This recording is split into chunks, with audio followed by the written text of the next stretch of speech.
과거 속 역사를 통해 현재를 들여다봅니다. 히스토리 월드 역사행 전문가 역사 귀요미 K3하천 축구 문어 낙타 박광일 작가님 나오셨고요. 안녕하십니까? 안녕하세요. 박광일입니다. 야사의 달인 역사 개그맨 킹갓 제너럴 히스토리 프린스 썬킴 교수님 나오셨습니다. 안녕하세요. 안녕하십니까. 한국 도박 문제 예방 치유원 도박 방지 강사 썬킴 인사드리겠습니다. 그래요? 어떤 그 도박으로 한번 밑바닥을 찍으셨던 경험이 있으시다고요? 제가요? 예. 저는 결혼. 저는 피 알까기도 안 해요. 알까기도. 예, 알겠습니다. 거기서 실제로 도박 예방 강의를 하고 있어요. 진짜로요? 진짜로 난 알까기도 안 한다니까. 바둑도 안 해요. 도박을 장기도 안 둬 나는. 장기는 왜? 아니 그러니까 그러니까 뭔가 베팅을 해가지고 뭐 하는 거 안 해요. 장기는 저도 안 해요. 근데. 그러니까. 예, 아예 배우지도 않았어요. 저는 주식도 안 하고 적금도 안 하고 전 무조건 예금이에요. 저도 그래요. 우리가 설마 안 된다고 하더라고. 왜? 요즘 우리 세상이에요 지금. 아 그래요? 주식했던 분들은 예. 주식회 지읒자도 얘기 안 해요 요즘. 아 그래요? 알겠습니다. 예. 아니야. 장기 얘기하셔서 사실 이제 전통 놀이라고 하는 것들이 역사 속에서는 이제 우리는 즐겼다라고 하지만 이게 즐기다가 뭔가 이거를 걸어볼까? 그러니까 이게 바둑, 장기, 그다음에 윷놀이 이게 전부 다 예전에 도박이었어요. 최초에 뭘 걸어볼까라고 생각한 사람이 누굴까? 그러니까요. 궁금하다. 그러니까 이게 여러 자료를 통해 보면은 삼국 시대부터 우리나라는 뭐 조선 시대 특히 뭐 매천 황현 같은 경우는 우리나라는 도박 때문에 망하겠다. 화투가 우리나라를 망가뜨린다. 일본에서 그때 이제 근대에 들어왔었던 부분들이 있었으니 예. 이렇게 얘기를 할 정도여가지고 이 도박에 대한 경계심이 굉장히 많았고요. 서양에서 왔던 선교사들이 중국, 일본도 가봤던 사람들이 볼 때 한국 사람들이 도박에 있어서는 더 많이 한다. 도박을 많이 한다. 즐긴다. 그러니까 과몰입한다. 네, 이런 느낌들을 가지고 있었다고 합니다. 물론 그거는 개인적인 견해이기 때문에 그렇지. 통계화할 수는 없지만 그럼에도 이 도박 때문에 어떤 어려움을 겪었고 패가 망신했던 그런 사례들이 종종 있어서 아니, 네. 도박 가지고 돈 딸 수 있다는 생각 자체는 이거 불가능해요. 도박은 100% 돈을 잃게 돼 있어요. 제가 또 도박 예방 강사로서 말씀드리는데 예. 거기서 지금 마카오박이라는 분과 그 익명 쓰시는 분과 함께 이제 그 강의를 하는데 예. 그분은 전 재산을 마카오에서 다 잃으신 분이야. 그래서 나 같은 제2의 마카오박이 나오지 말라고 강의를 하는데 20년 강의를 그러니까 도박을 했는데 결과적으로 돈 따는 사람은 한 명도 못 봤대요. 그리고 도박하는 사람들의 특징이 뭔지 알아요? 자기는 패턴을 읽을 줄 안대. 이 판의 패턴을. 판의 패턴을. 주식이랑 비슷한데? 그러니까 도박이라는 것은 100% 랜덤니스. 그러니까 이게 뭐 이 돌발 상황이거든요. 예. 근데 일단 하나 보면은 저기서 분명히 5가 나올 거야. 맞지? 5가 나왔지? 다음번에 분명히 7이 나올 거야. 7이 나오잖아. 내가 직접 뛰어들어야지. 이때부터 이제 돈 잃기 시작한다고. 아이고. 그러니까 모든 도박은 예. 다 랜덤이에요. 그다음에 이제 도박에 몰입하게 되면은 그 평소에 소심했던 사람들도 굉장히 대범해집니다. 그래서 조선 성종 때 어떤 일이 있었냐면은 왕실의 태조와 태종의 위패를 모셔놓는 문소전이라는 사당이 있었거든요. 여기서 처음에 이제 쌍용놀이를 했던 종이 있어요. 석씨라고 하는. 그러니까 궁궐에서 일하는 이 관노인데 이 양반들이 술내기를 하다 보니까 대범해진 거예요. 그래서 이제 둘이 내기를 했는데 그렇게만 했으면은 사실은 이게 역사 기록에 남지 않을 거거든요. 예. 둘이 싸웠어요. 그래서 촛불이 바닥에 떨어졌는데 그게 지풀로 된 바닥이잖아요. 예. 그래서 다행히 그 정도만 불이 탔지만 난리가 난 거죠. 난리가 났다. 그래서 조정에서는 처형을 해야 된다. 다행히 이제 많은 사람들이 바닥만 탔고 생명은 귀한 것이니 그냥 벌을 주는 것으로 끝내자 해서 생명은 구했는데 이게 보통 궁궐에서 일하는 관노가 더더군다나 태조와 태종의 위패를 모신 사당에서 도박을 한다? 목달아나지. 네, 그러니까 이제 그거는 그만큼 평소에 소심했던 사람들도 대범하고 때에 따라서는 이성을 잃게 그렇죠. 만드는 그러다 보니까 둘이 싸우다가 불을 냈던 이런 내용들을 짐작해 본다면은 보통 때하고 도박을 할 때 사람은 또 달라지는구나. 아니 밥도 안 먹어요. 그렇겠지. 그러니까 이거 정말 굶으면서 이제 그 도박을 하시는데 이게 실험을 한 게 있어요, 이게요. 그러니까 그러니까 우리가 도박을 할 때 돈을 딸 때 느끼는 쾌감에 느끼는 부위가 있대 뇌예요. 예. 그래서 이제 쥐를 가지고 그 특정 부위에 계속 자극을 준 거야. 예. 또또또또또 하니까 바로 옆에 음식이 있으면 그러니까 지가 발을 누르면 돼요, 그걸요. 근데 바로 옆에 음식 사료가 있는데도 안 먹어. 뚜뚜뚜뚜뚜뚜뚜 계속 이것만 누르는 거예요. 그리고 옆에 이제 수컷 쥐 같은 경우는 옆에 암컷 쥐가 있는데도 불구하고 신경도 안 써. 계속 이것만 누르다가 결국 굶어 죽어요. 도박은 절대 하시면 안 돼요. 그래요. 알겠습니다. 오늘 굉장히 강조하시는데. 공익방송 같아요. 예, 오늘 어디 찍고 있나요 지금? 뭘요? 문체부에서. 예, 알겠습니다. 그렇죠. 그 도박을 할 때 도파민이 과다 분비돼 가지고 식욕이나 성욕 같은 다른 종류의 욕구들에 어떤 반응하거나 기능하지 못하게 만든다고 저도 다큐멘터리에서 봤습니다. 자, 그러면 오늘 역사 속 도박으로 패가망신한 이야기 들어가 볼 텐데, 요거부터 해야지. 자, 오늘 누구부터 이야기할지 가위바위보 시작하겠습니다. 자, 가위바위보. 이거 도박인가? 아니. 이거 도박 또 배팅이 돼야 돼. 배팅. 오케이. 가위바위보. 오케이. 졌다. 다시 야, 원래 20분 벌었다. 솔직히 질 거에 베팅했죠. 나는 배팅을 안 한다니까. 인생은 1+1. 1+1은 뭐예요? 1+1이래. 1 더하기 1은 귀요미. 알겠습니다. 예, 괜히 여쭤봤습니다. 자, 알겠습니다. 우리 역사 속 도박으로 패가망신한 이야기 살펴볼 거고요. 우리 히스토리 월드 팟캐스트로도 함께 하실 수 있으니까 언제 어디서든지 편하게 즐겨주세요. 자, 이야기 시작해 볼까요? 네, 두 개의 이야기가 있는데 두 번째 이야기는 좀 시간이 나면은 하고요. 첫 번째 이야기부터 말씀을 드리겠습니다. 고려사 그리고 이제 고려 가요에 나오는 이야기입니다. 그러니까 고려 가요라고 하면은 이제 뭔가 얄리얄리하샹 얄라리얄라 하는 것처럼 뭔가 이제 있던 정서들을 이제 사람들한테 표현하는 것을 노래로 불렀는데 이 노래는 곡은 전해지지 않는데 예. 그 곡에 그러니까 가사의 내용은 전해지고 있고 사연도 같이 전해지고 있습니다. 예성강곡이라는 예성강곡. 노래예요. 그러니까 우리가 알고 있는 것처럼 고려가 이제 막 그 교역이 활발해지던 시대에 그 예성강 아래 병난도가 굉장히 많은 어떤 외국에서 상인들이 왔던 또 사신들이 왔던 무역항으로서의 역할을 했잖아요. 예. 여기에서 벌어졌던 일입니다. 그러니까 여기에 이제 그 굉장히 젊은 부부가 살고 있었는데 왠지 외국인 나올 것 같은데. 그렇죠. 이제 국제항이니까. 예. 그러니까 젊은 부부가 살고 있었는데 고려의 젊은 부부인데 남편은 이제 뱃사람으로서 그러니까 이제 배를 조그만 걸 몰고 있었고요. 아마 그러니까 이제 짐들이 큰 배에 도착을 하면 그걸 항구로 실어다 주는 그런 역할을 했을 거고요. 그다음에 이제 그 부인이 굉장히 음식을 잘해서 그걸 예. 바탕으로 조그만 객주를 운영을 했다라고 합니다. 그런데 이제 이렇게 해서 어떻게 보면 두 부부가 평온하고 또 행복하게 어떤 의미에서 보면 다른 지역보다는 좀 돈도 넉넉하게 벌면서 살고 있었거든요. 예. 그런데 어느 날 송나라에서 왔던 좀 큰 규모의 상인이 있었는데 하두강이라고 하는 이 상인이 온 거예요. 하두강. 예. 그런데 이 상인이 이제 객주에서 머물게 됐는데 우연히 부인을 봤는데 고려사 기록에 보면 미인 이렇게 적혀 있습니다. 미인이다. 미인인 거예요. 푹 빠진 거예요. 저 여인이 저렇게 이쁜데 어떻게 저 여인을 뺐을까? 왜 남의 아내한테? 그러니까요. 예. 그러니까 이제 여기에 대해서 이제 작전을 짜기 시작해서 분명히 여기가 작은 객주라서 사실은 음식만 먹고 갈 정도지 머물 정도는 아니었음에도 불구하고 이 핑계 저 핑계 대면서 이 객주에 머무는 거예요. 그리고 이제 그러던 어느 날 이제 남편이 이제 배를 몰고 이렇게 집에 도착을 하니까 예. 좀 뭐 이런저런 얘기를 하면서 혹시 뭐 좋아하는 거 있냐고 물어보니까 뭐 제가 뭐 일만 할 줄 알지 할 줄 아는 게 없습니다. 이렇게 얘기를 했던 모양이에요. 그런데 뭐 혹시 뭐 바둑 뭐 장기 이렇게 얘기를 했더니 마침 바둑을 좀 둘 줄 알았던 거예요. 예. 그러니까 이제 바둑을 시험 삼아서 딱 몇 수 두니까 이 하두강이라는 인물이 이 집 주인이 바둑 수가 높지 않다라는 걸 파악을 한 거죠. 그러면서 아이고 바둑을 이렇게 잘 두시는 사람 내가 처음 봤다고 예성강에서 그러면서 이 사람을 살살 꼬드기기 시작하면서 결국은 내기 바둑을 한번 하자고 이렇게 얘기를 한 겁니다. 그런데 아니나 다를까 내기 바둑을 할 때 철칙 있잖아요.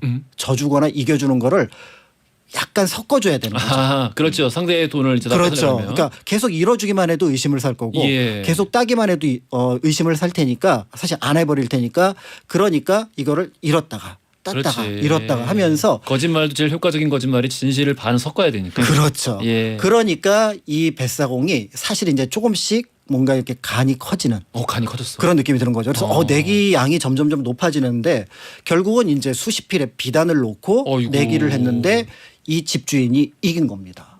그러니까 이제 하두강이 짐짓 너무 억울해하면서 쇼죠. 지금 쇼하는 거죠. 그렇죠. 내가 저렇게 귀한 비단을 당신한테 잃었는데 나 한 판만 더 두고 싶다.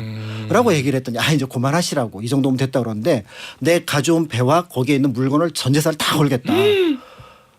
딱 봐도 규모가 어마어마하니까 이때 이제 이 집주인이 살짝 놀란 거죠. 나는 걸 게 없습니다. 지금 내가 딴 몇십 필의 비단하고 요만한 조그만 객주밖에 없는데 뭘 걸겠습니까? 라고 얘기를 하니까 막 그 하두강이라는 사람 고민을 하다가 부인을 한번 걸으라고. 걸라고. 그리고 여러분들이 예측하는 것처럼 이 바둑에서는 그 하두강이 이깁니다. 그러니까 결국은 이 부인을 이제 강제로 납치하다시피 끌고 가게 된 거고 예. 거기에 이제 가슴을 치면서 그제서야 이게 내가 내기 바둑 때문에 내 삶에서 가장 중요했던 것들을 잃어버리는구나. 내 부인을 버렸구나. 이 생각을 하면서 그 배가 떠나가는 것들을 보면서 속상해해서 노래 한 수를 지었다. 아니 그냥 후회나 하고 반성이나 하지 무슨 노래까지 지었대요? 슬픔의 노래를 지은 거죠. 아내가 떠나가는데? 그렇죠. 이거는 여기서 4분의 4박자로 하고 이거는 단조로 해가지고 되게 많이 이제 슬프게. 그러니까. 그런데 이제 그 한 수가 더 있었는데 그런데 이제 하두강이 이제 그 부인을 이제 거의 납치하다시피 해서 배에 태워갖고 데려갔잖아요. 그런데 이제 배 안에서 이제 범하려고 했던 거죠. 그랬더니 부인이 결사로 저항을 했던 모양입니다. 그러니까 내가 빠져 죽었지 절대로 못한다고. 근데 그때부터 배가 가지를 못하고 뺑글뺑글 제자리를 돌았다고 하죠. 대박. 그런데 그 상인들이 항상 데리고 다녔던 그 점치는 사람이 이 배 안에 저 여성이 타고 있어서 못 나간다. 특히 이제 그 바다를 항해하는 사람들이 미신을 그렇죠. 어마어마하게 믿어요. 그러니까 이게 뭐가 잘못되면은 굉장히 큰 어떤 피해가 있으니까 예. 결국은 그 욕심장이 하두강도 이거는 안 되겠다 싶어서 병난도에 다시 그 부인을 내려놓게 되고요. 그래서 두 번째 수가 그 부인이 자기 남편을 다시 만나서 즐거워했던 그 노래가 예성강 그걸 곡이라고 만나면 하는 안 되지 그걸요. 그거. 그러면 이거 듀엣 곡이네요. 그렇죠. 1부는 남편이 부르고 2부는 내가 돌아왔다. 부인이 부르는. 근데 제가 보기에는 그 중간에 아마 3부도 있어서 너 때문에 내가 크게 고생했다. 그러니까 요것도 있어야 될 텐데. 이놈의 자식. 근데 고려사에는 요 두 수가 있었다라는 내용이 예성강곡과 관련해서 전해지고 있는 거죠. 이게 그러니까 도박의 전형적인 케이스인데 누군가가 살살 꼬드겨서 조그만 이익을 줘서 그 예. 사람이 거기에 빠지게 한 다음에 그 사람이 가지고 있는 가장 큰 것을 가져가는 것이 보통 이른바 사기꾼들의 습성인데 그 사기꾼들이 정당하다고 생각하는 방식으로 쓰는 게 도박이라는 거죠. 이 가사에서 막 그런 거 나오지 않나요? 이 남편놈아 내가 돌아왔다. 손가락 내놔라. 그러니까 이게 좀 가사가 전해지지 않아서 안타깝다라고 하는 부분들이 있는데 이걸 내용으로 가사를 정해도 될 것 같아요. 그러니까. 아니면 약간의 그 단막극 형식의 극도 나올 수 있지 않을까. 이거 작사 작곡해가지고 라스베가스에서 틀어야 돼 이거. 이 저기 뭐야 도박에 저건 뭐였어요? 뭐 어떤 도박을 했어요? 바둑이에요. 내기 바둑. 아까 내기 바둑. 내기 바둑. 바둑하면 안 돼. 아니 바둑은 돼요. 바둑은 돼요. 바둑, 체스, 장기 다 돼요. 백제 나라 도망하잖아. 예. 알겠습니다. 네. 자 우리 첫 번째 이야기도 너무 재밌었어. 네, 그러니까 사실 이제 바둑 갖고 뭐 역사적으로 사건이 됐던 게 많잖아요. 도림이 와갖고 계로왕 속여갖고 뭔가 이제 정보를 흘러내게 해서 계로왕에게 안심을 줬다 이런 얘기들도 있어서 그냥 놀이로서 즐기는 것을 그거를 어느 순간에 뭔가 내기를 걸거나 거기에 뭔가 과신하는 순간 문제가 생긴다라는 걸 보여주는 거죠. 나 체스 진짜 좋아하는데. 갑자기 체스 두고 싶다.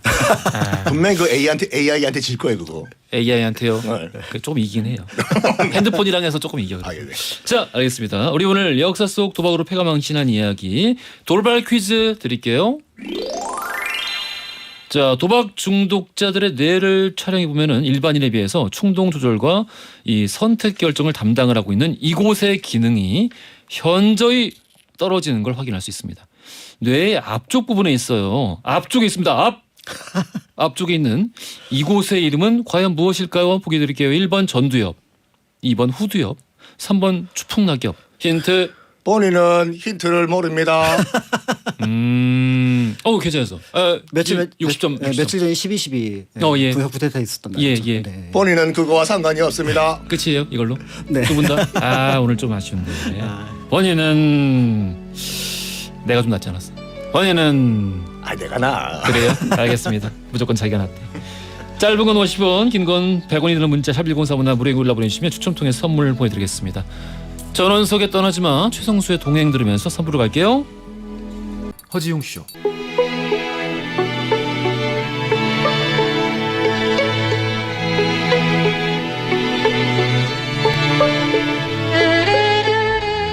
허지웅쇼 3부로 돌아왔습니다. 히스토리월드 박강일 작가, 썬킴 교수 모시고 오늘은 역사 속 도박으로 패가망신한 이야기 살펴보고 있어요. 양성봉님께서 택배 일하다가 유일하게 보라켜서 듣는 히스토리월드예요. 김밥 먹으면서 잠시 쉬었다가요 하셨고요. 8208님께서 사업체 운영할 때 직원 한 명이 거래처에는 선입금을 받고 공장에는 결제를 안 했어요. 회사 돈 횡령, 회사 카드까지 사용을 했고요. 알고 보니까 도박에 빠졌더라고요. 그때가 그 빚을 갚느라 제가 삶에서 가장 독하게 살았던 날들이에요. 도박 좋아하는 사람하고는 정말 상종도 하기 싫습니다라고 네. 보내주셨어요. 어떤 마음도 너무 잘 알 것 같아. 너무 안타깝습니다. 그러니까요. 그러니까 이게 도박은 정말 이런 말 있잖아요. 그 약간 극단적인 말이지만 팔이 없으면 발로 도박한다고. 그러니까 이게 결국 그 중독의 메커니즘, 뇌에서 벌어지는 일을 보면은 똑같거든요. 화학 이 벌어지는 현상 자체가. 그러니까 모든 중독과 마찬가지로 이 도박도 굉장히 크죠. 너무 끔찍하다라는 주변 사람들의 삶을 파괴한다라는 생각이 듭니다. 자, 우리 앞서서 진짜 흥미진진한 이야기 들었는데. 예성 강국. 예.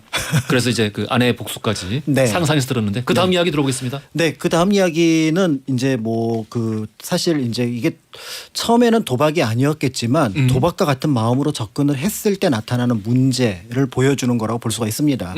아마 근대 그 경제와 관련해서 아마 이 사람 이름은 한번 좀 들어보셨을 거예요. 인천에 가면은 반복창이라고 하는 인물입니다. 반복창. 예, 이름이 기억하기 쉬워서 반시성의 복창이기 때문에 기억하기 쉬운데 이른바 미두왕으로 알려진 인물입니다. 미두왕. 그리고 이제 그때 그 일본인 가게에서 일을 했는데 그 사람에게 이제 차랑 지로라고 하는 일본 이름을 지어줘서 반지로라고도 불렀던 이름인데요. 예, 예. 이 사람인데요. 그러니까 이 사람이 얼마나 이제 뭔가 그 인생의 어떤 롤러코스터를 탔는지를 보여줄 수 있는 게 그런 게 있구나. 네, 그러니까 어렸을 때 이제 10살에 그 집안이 좀 어려우니까 그러니까 이제 아르바이트를 하러 들어갔던 데가 당시 이제 처음으로 설립된 미두장, 그러니까 이제 선물 거래를 하는 곳이잖아요. 곡식을, 쌀을. 이 선물 거래라는 인천의 미두장에서 일을 했는데 한 10여 년 그 밑에서 이제 일을 하게 됐습니다. 예. 그런데 그 일을 하는 과정 속에서 일을 배운 거죠. 그러니까 또 주인이 보기에 얘가 굉장히 똑똑한 거예요. 그러니까 얘한테 한국인임에도 불구하고 일종의 비서 역할을 할 수 있는, 그러니까 그 어떤 투자자와 실제 투자를 연결해주는 그 연결고리로서 요비코라고 하는 역할을 맡기게 되는 거. 예, 불러준다라는 뜻이에요. 예, 그 호자 뭐 이렇게 이제 이름을 한자로는 부를 수 있는데 이렇게 이제 이름을 불러주면서 그 안에서 약금 이제 신뢰를 쌓게 되는 거죠. 그러면서 이제 월급을 따박따박. 그러니까 그때는 자신은 투자에 전혀 관여하지 못하고 그 역할을 도와줌으로써 일정한 월급처럼 받아서 그 돈을 한 400원 정도 모았을 때입니다. 400원을 모았다. 예, 그런데 이제 그 주인이었던 일본인이 이제 뭔가 계속해서 그 선물 거래를 하다가 손실을 내게 되니까 무려 1,800억 원이라고 하는 지금 돈으로 치면은 그 정도, 당시 예. 돈으로는 한 180만 원에 해당하는 그 돈을 들여가지고 그 미두장 자체에 어마어마한 손실을 끼치게 됩니다. 아이고. 그러니까 결국은 이 사람이 파산하게 되면서 미두장이 한 몇 달 동안 멈추게 되니까 이제 사람들은 새롭게 이제 몇 달 뒤에 들어서 미두장에서 누가 이거를 주도할 건가 이제 고민을 하고 이제 또 어떻게 보면 관심 깊게 봤는데 그 밑에서 아라키라고 하는 사람 밑에서 일을 하고 있었던 이 반복창이 당시 이제 20살 정도가 됐거든요. 19살, 20살 됐었는데 좀 뭔가 이렇게 보이는 거예요. 그리고 제가 움직이나 보다 그러는데 어느 날 자기가 모아두었던 그 돈 400원 지금으로 치면 한 4천만 원 정도 해당하는 돈인데 예. 그 돈을 가지고 며칠을 딱 굴렸는데 180억. 이거 저기가 있네. 재능이 있네. 네. 그러니까 사람들이 이야 드디어 이제 새로운 아라키를 넘어서는 새로운 존재가 나타났다. 그래서 그에 관련된 기사가 일본에까지 뜨기 시작합니다. 예. 그래서 결국은 자기 재산이 한 400억 정도까지 올라가게 되니까 이때가 약 한 20살이에요. 그러니까 19년, 그러니까 19살을 20살 2년 만에 재산을 400억으로 불린 겁니다. 어이구. 그러니까 이제 커진 거죠. 그래서 이제 씀씀이가 커져서 집을 한 200억짜리 대저택을 짓고요. 예. 당대의 가장 경성에서 미인으로 소문났던 김후동이라고 하는 신여성에게 혼인을 신청을 해서 어찌어찌해서 혼인을 하게 됩니다. 플렉스를 했고. 아니 혼인을 신청서를 제출하고 제가 보기에는 여러 가지 작전을 결혼해 썼던 주십시오. 것 같아요. 그러니까 어디요? 굉장히 재산가였으니까 아마 이쪽에서 볼 때도 저 정도면은 뭔가 장래가 있겠다. 아, 이렇게 봤던 거겠죠. 재산을 보고. 정야 네. 결혼이구만. 네, 그래서 이제 결국은 결혼식도 인천이 아니라 서울에 당시 철도 호텔. 그러니까 그 엘리베이터가 몇 개 안 되는 그 호텔에서 하고 그다음에 하객들을 위한 특별 열차를 어이구. 운영을 하고요. 그 하객들이 서울역에 도착해서 조선 호텔까지 거리가 조금 있거든요. 예. 철도 호텔까지. 예. 택시를 운영해야 되는데 경성 시내에 움직이는 택시의 3분의 1을 대절을 합니다. 어이구. 그러니까 그 결혼식에만 30억을 써요. 대단하구만. 그러니까 이제 이 반복창이 인천뿐만 아니라 서울에서도 반복창이 누구야 하면서 모든 사람들의 관심이 쏠리기 시작하니까 이제 반복창이 이 선물 거래에 재능이 있었던 거를 약간 투기적으로 생각을 했던 것 같아요. 그러면서 다시 그때부터 부인과 혼인을 하고 그다음에 큰 어떤 뭐 사람들의 어떤 이목을 집중받는 가운데 투자했던 것들이 모두 실패합니다. 근데 사실 애초에 400원으로 그 정도 우리나라 지금 돈으로 뭐 한 400억 정도의 이 뻥튀기가 가능하다는 게 애초에 투기성이 있었다. 그렇죠. 굉장히 투기성이 있어서 하루에도 예. 몇 원씩 왔다 갔다 하고 하루에도 그 전체 총량으로 보면 몇백억이 예. 그 미국 미두장 안에서 왔다 갔다 해서 실제로 이거를 조선 총독부에서도 설치를 해야 되나 말아야 되나 이게 오사카 선물 시장하고 연결이 되는 부분이었었거든요. 예. 그러니까 그런데 어쨌든 그 틈에 반복창이 어마어마한 성과를 거두게 되니까 이제 그렇게 했는데 결국 이게 하면은 실패를 하고 하면은 실패를 하고 하면은 실패를 어느 순간부터 그렇죠. 결국은 부인하고 다시 이혼을 하고요. 애 셋 두고. 애가 셋이나 벌써. 네. 어차피 돈 벌고 결혼한 거니까. 그렇죠. 돈이 없어지니까. 네, 그런 상황에서 결국은 집도 계속 짓다가 그거를 짓는 것들을 더 짓지 못하고 팔아버리게 되고요. 야 이게 무슨 손해람? 그리고 나서 이제부터는 이제 어떻게 보면은 그 어떤 그 투자에 대한 실패가 굉장히 혹심했었는지 정신적인 이상을 당연히 그렇지 않을까요? 오게 됩니다. 그래서 어느 순간에 이제 한 30살 정도가 됐을 때 이제 인천에 가면은 그 정식 미두장이 있고 옆에 보면은 그걸 가지고 다시 뭔가 사람들이 놀이처럼 하는 사설 미두장이 있었는데 여기에서 누가 아는 척을 하고 아는 척을 하고 아는 척을 하는 사람이 있었던 거죠. 예? 그 사람이 바로 누구냐면 반복창. 어떻게 너무 불쌍해. 너무 끔찍하다. 그리고 결국은 그 생활을 10년 동안 더 하다가 1940년에 지저스. 네, 우리가 알고 있는 그의 생을 마감을 하게 되는데요. 그러니까 그의 삶이 1900년부터 1940년까지 40년, 그러니까 40살 생활이었거든요. 그에게 있어서 빛나던 시기는 딱 2년. 19살, 20살. 그래서 그 전에는 사실은 건전하게 뭔가 월급을 받으면서 모았던 그래서 그렇게 해서 계속 살았다면은 적어도 조금 중간 정도의 삶은 살았을 텐데 어떤 엄청난 성공이 결국 그에게 시선을 어떻게 보면 투기로 돌아서게 함으로써 그의 삶은 그 다음에 20년 동안은 세상에서 가장 불행한 사람의 삶을 살았던 그러니까 그런 모습을 보여준 주식도 거죠. 도박이에요. 그러니까 주식 전문가한테 내가 물어봤어. 투기와 투자의 차이가 뭐냐. 자기들도 대답을 못해요. 예, 뭐 큰 차이 없겠지 뭐. 그러니까. 사실. 예, 그러니까 제도화가 되어 있느냐, 그렇지 그렇죠. 않느냐의 차이인 것이지. 그런 면에서 볼 때 이제 이 반복창이라 하는 사람은 사실은 도박을 한 건 아니지만 자신의 어떤 그 직업이라고 할 수 있는 거를 도박처럼 봤고 그걸 또 자신의 인생 자체도 도박처럼 접근을 하다 보니까 그렇지. 이런 문제가 발생하지 않았을까. 그러니까 한방이라는 것에 과몰입하면은 그렇죠. 이런 경우들이 이 전 세계 역사에서 왕왕 그렇습니다. 발견이 되지요. 복권 당첨되는 것도 이게 불행한 일이에요, 이거. 당첨이 되면은 당첨되면 어. 순간 기쁘겠죠. 나중에 보면은 그렇게 행복한 삶이 아니에요. 나중에 당첨된 복권은 저한테 주시면 그러니까. 제가 요긴하게 잘 예, 쓰겠습니다. 저희가 이제 우리 제작팀과 함께 그렇죠. 예, 요긴하게 네. 잘 그러니까 나가서. 제가 당첨되는 건 또 달라. 알겠습니다. 오늘 뭔가 그 교훈이 남는 예성 강곡 반복창 이야기였습니다. 진짜 영화 같았어요. 그 마지막 장면이 그런 장면이 여러 가지 문학이나 영화에서 많이 발견되거든요. 그 도박이나 혹은 뭔가에 거몰입해서 이렇게 너무 정점까지 올라가는 너무 위험하게 갔다가 위태롭게 갔다가 마지막에 정말 정말 이게 참 아직 방송을 말할 수 없는 그런 서글픈 처지로 끝나는. 그러니까요. 거의 예. 폐인이 돼서 누군가에게 이제 참견하고 그러니까. 그다음에 누군가에게 뭔가 자신의 옛 영화로운 과거를 얘기를 하려고 하는데 아무도 들어주는 사람이 없고. 너무 끔찍하다. 그러니까요. 그 느낌. 그러니까 보통의 삶, 그러니까 뭔가 자기 일을 하고 그걸 통해서 뭔가 보답을 얻어가지고 그걸 가지고 사회생활을 하는 그런 어떤 모습들하고는 거리가 있는. 아이고 처연하다. 네. 아이고. 자 알겠습니다. 우리 썬킴 교수님 차례입니다. 자, 죄와 벌, 카라마조프의 형제들 등등등의 걸작을 남긴 도스토옙스키. 사랑합니다. 사랑합니다. 저도 사랑합니다. 예. 우리 같은 사람을 사랑하네요. 그래요? 그래요. 톨스토이 어때? 네? 톨스토이? 톨스토이? 예. 톨스토이는 약간 2위? 정말? 너 톨스토이가 이런데. 어쨌든 도스토옙스키가 의외로 도박 중독자였어요. 심각하게. 예. 심각하게. 정말로 우리가 알고 있는 죄와 벌 이거 도박빚 갚으려고 썼어요. 음. 도박빚 갚으려고 이 죄와 벌 보면 전당포에 내 물건들을 맡기는 그런 심리가 잘 묘사돼 있지 않습니까? 자기 얘기예요, 이거요. 그리고 왜 도스토옙스키가 이제 도박 중독이 됐냐면 일단 아버지 자체가 아버지는 뭐 의사였다고 하지만 약간 이런 주의였어요. 아버지가 아무리 가난해도 가난하게 입지 마라. 그래서 화려하게 빚을 내서라도 화려하게 입고 다녀라. 이 주의였어. 약간 그 가난이 전염된다고 생각하는 분이었어요. 그래서 가까이 오지 못하게 하고 환자들이랑 어울리는 거를 어렸을 때부터 굉장히 엄격하게 그러니까. 금지했다고.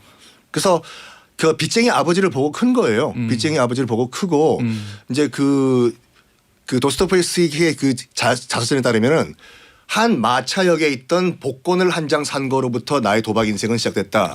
이렇게 얘기를 했는데 나의 도박 인생 시작됐네. 예. 마차들을 타다가 도박을 했네. 큰일 났어 지금 이제. 복권을 한 장에 내 인생이 날아갔어. 비극이야 비극. 근데 결정적으로 이제 그 인생이 한번 멘탈이 붕괴되는 일이 하나 발생을 해요. 아시다시피 도스토옙스키가 그 페트라셰프스키라고 해가지고 예. 이게 농노 해방 운동, 약간 사회주의, 약간 급진보, 나라 입장에서 봤을 땐 제 잡아들여 운동에 참여를 했다가 예. 일단은 4년형을 받아요. 4년형을 받는데 그때 이제 황제였던 니콜라이 1세가 그래 있을 수가 없다. 다 죽여. 그래서 갑자기 사형이 되어 버려요. 왜 학생들이 공부 안 하고 왜 운동을 하나? 왜 운동을 하나? 죽여. 그래서 도스토옙스키가 실제로 이제 끌려가요 사형장에. 아이고. 끌려가가지고 남긴 글에 따르면은 앞으로 5분 후면 난 죽는다. 이 나에게 남겨진 5분을 내가 어떻게 쓸까? 2분은 내 주위에 있는 자연 환경을 보자. 2분은 내가 살아왔던 인생을 돌이켜보자. 나머지 1분은 내 사후 생활이 인생이 어떻게 됐는지 한번 내가 상상해보자. 계획적이었어요. 계획적이었어. 그런데 사형 집행하려는 순간 취소가 돼요. 이게 니콜라이 1세가 쇼한 거예요. 자기가 그만큼 자비로운 황제다라는 걸 보여주기 위해서 처음부터 4년형 때렸을 때부터 야 한번 사형 한번 하려고 하다가 총쏘기 직전에 그냥 스탑해버리고 나는 자비로운 황제다. 근데 실제로 죽음 문턱까지 갔다 온 도스토옙스키는 멘붕이 와버려요. 이 그 마지막 순간에 그거를 떠올렸대요. 내가 만약에 지금 여기서 안 죽고 계속해서 더 살아갈 수 있다라면은 하루하루를 정말 1분 1초를 황금보다 더 무겁게 쓸 텐데 라고 생각을 했다고 합니다. 근데 갑자기 니콜라이 1세가 뻥이야 넌 살 수 있어. 그래 버렸어. 그래서 멘붕이 됐어. 이제 그때부터 이제 도박에 빠지기 시작을 하는데 이 도박빚을 갚기 위해 가지고 여러 출판사와 계약을 막 맺는 거예요.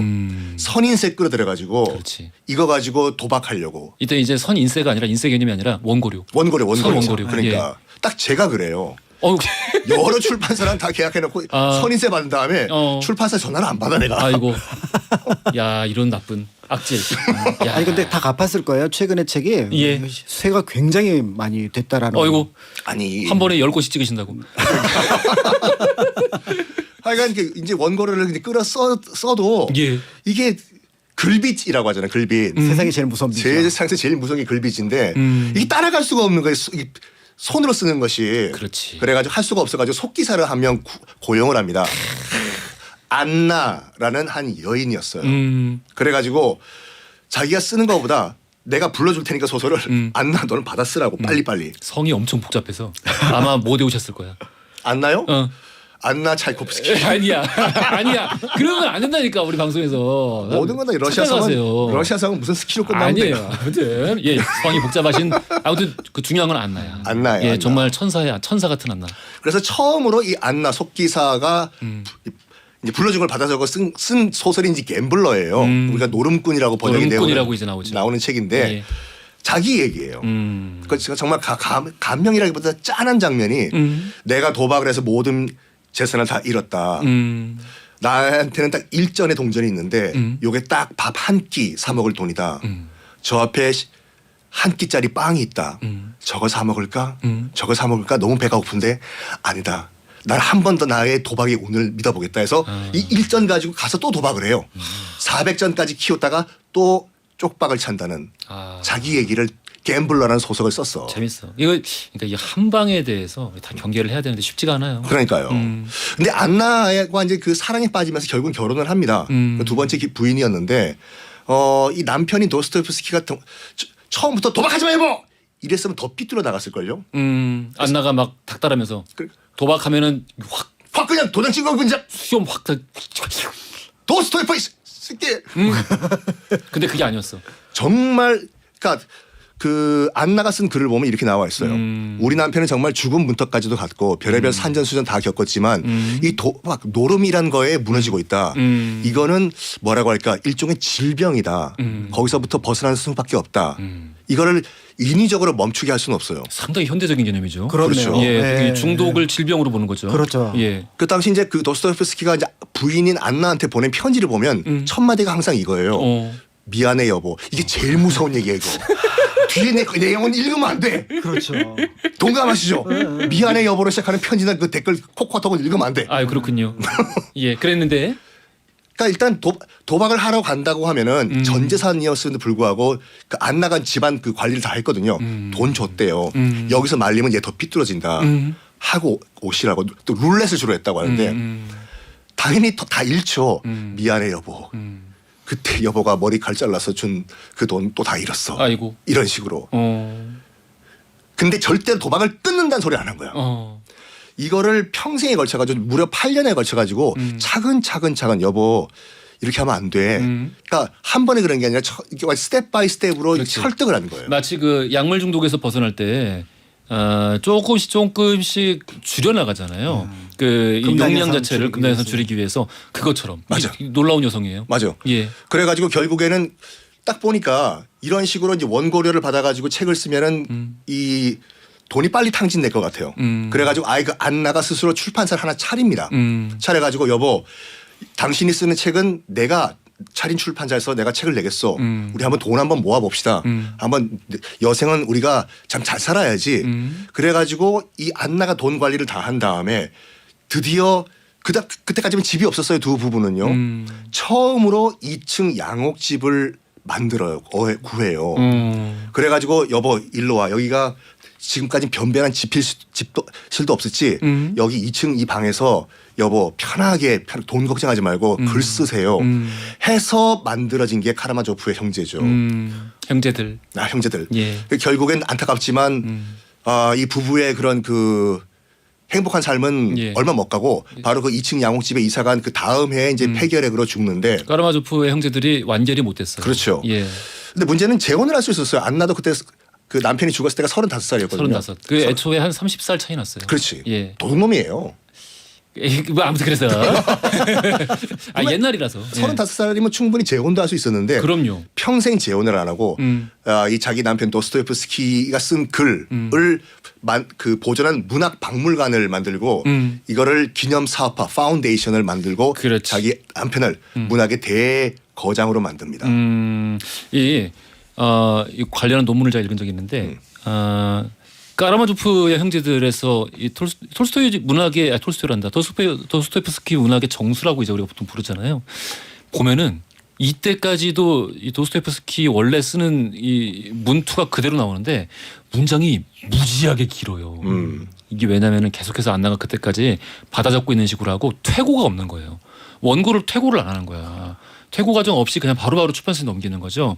이게 이런 식으로 계속해서 일을 받고 도박을 하고 이런 것에 대해서 이 연구를 한 학자들에 의하면 아마도 그 아까 이제 썬킹 교수님 말씀해 주셨던 사형 순간, 물론 이제 사형을 실제 집행하지는 않았지만 사형 순간에 내가 진짜 인생을 황금처럼 살 수 있을 텐데 다시 살 수 있다라면은 이 순간에 자기 인생에 그 느꼈던 그걸 쾌감을 하고 이야기하면 되게 뭐한데 두근거림 혹은 설레임 그리고 가능성. 가능성. 그 순간을 맛보고 싶어서 계속 도박을 했다라는 이야기가 있고 모든 학자들이 입을 모아서 이야기하는 거 이거 제일 오늘 중요한 얘기일 것 같은데 이분이 도박을 하지 않았다라면은 제아볼부터 도스토옙스키의 이 마지막 까라마조프의 형제들까지 지금과는 비교할 수 없는 정말 훌륭한 지금도 훌륭하지만 더욱더 훌륭한 인류 최고의 문화유산으로 남을 수도 있었다. 도박을 하지 않았다라면. 이 도박을 얘기할 때는 떠올리는 인물이 몇 명이 더 있는데 그 도스토옙스키뿐만 아니라 파가닌이 있잖아요. 예. 저도 어렸을 때 이제 바이올린을 쳤는데 그러니까 악마의 바이올린이라고요. 현재같이 정말 복잡하게 만든 바이올린은 이제 파가니니가 만들었는데 이 양반이 아버지가 도박을 많이 했어요. 그러니까 집이 잘 못 살았어. 근데 아이가 이제 바이올린 신동이다 보니까 얘를 데리고 다닌 거예요. 예. 그래서 연주해라. 그러면 돈 이렇게 동전 던져주잖아. 이거 가지고 애를 약간 서커스까지 불린 거야. 옛날에 이제 그런 분들 많았죠. 그렇죠. 이러다 보니까 이제 파가니니 자체도 도박에 중독이 돼버린 거야. 아버지 따라가지고. 아 돈이라는 것에 눈 뜬 거예요. 아. 그 주변 친구들도 다 이제 갬블러들이었어요. 아이고. 그래가지고 심지어는 자기가 갖고 있는 그 지금 현재 시가로는 240억이라고 해요. 이 명품 바이올린도 도박 빚 갚으려고 이제 전당포에 맡겨버리고 평생 소원이 뭐였냐면 파가니니가 파가니니 음악 학교를 만드는 게 소원이었는데 옆에 친구들이 갬블러들이 이제 부추긴 거지. 야 무슨 야, 음악 학교야 카지노 열어. 그 실제로 파가니니 카지노를 문 열어요. 야 파가니니 카지노? 예. 지금은 물론 문 닫았지만 파가니니 카지노 파가니니 이상한데? 카지노가 예. 몰락을 망해요. 아이고. 그래서 약간 이 안 좋은 이 삶의 마지막을 보냈는데 아이고. 그래서 다시 우리가 교훈은 그거라니까요. 도박해서 정말 도스토옙스키같이 부인 잘 만나서 이제 갱생하는 경우도 있다. 하지만 대부분은 끝이 안 좋기 때문에 절대 손대면 안 된다. 그래요. 도박을 안 했으면은 퇴고됐을 것이고 퇴고를 했으면은 우리는 지금보다 훨씬 쉽게 까라마조프의 형제들을 읽을 수 있을 텐데. 그러니까 읽으면서 머리 안 아픈. 문장이 이게 이해가 돼. 남편이 그래서 거기서 이러게 여보 어디서 쉼표 찍어야 되는 거야? 그래서 문장이 한 페이지 있잖아요. 한 페이지 있으면 한 페이지가 한 문장이야. 문장이 한 반 정도예요. 반 정도. 문장이 안 끝나. 주어가 세 줄이야. 그런데 이제 이야기 자체가 워낙 흡입력이 있으니까 계속 읽게 되는 거지. 아무튼 그렇게 해서 우리 오늘 역사 속 도박으로 패가망신한 이야기를 통해서 도박이 얼마나 인간의 정신을 오염시키고 사람의 가능성을 가로막는지. 사람들은 도박 앞에서 오히려 이 가능성이 열린다라고 착각하지만 오히려 그것을 황폐하게 만든다. 그렇습니다. 그리고 이게 질병이라는 생각하고 그러니까 주변에 있는 분들에게 손을 좀 내밀면 맞아요. 큰 도움이 되실 거고요. 알겠습니다. 자 오늘 퀴즈 정답 1번 전두엽이었고요. 당첨자 명단은 선거편에 올려놓겠습니다. 오늘 박광일 작가, 썬킴 교수 두 분 감사합니다. 고맙습니다. 네, 감사합니다.